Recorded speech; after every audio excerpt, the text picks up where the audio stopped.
Salve, rapaziada, Lopão, Grupo SP Brasil, olha só, BMW GT. Esterçando para a esquerda, barulho, esterçando para a direita, barulho.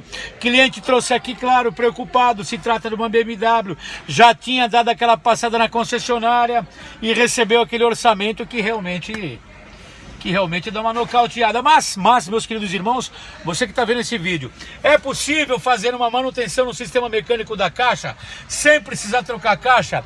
É possível 100%. Não só no caso da BMW GT, pode ser a 320, 550, qualquer BMW, direção elétrica, tá certo?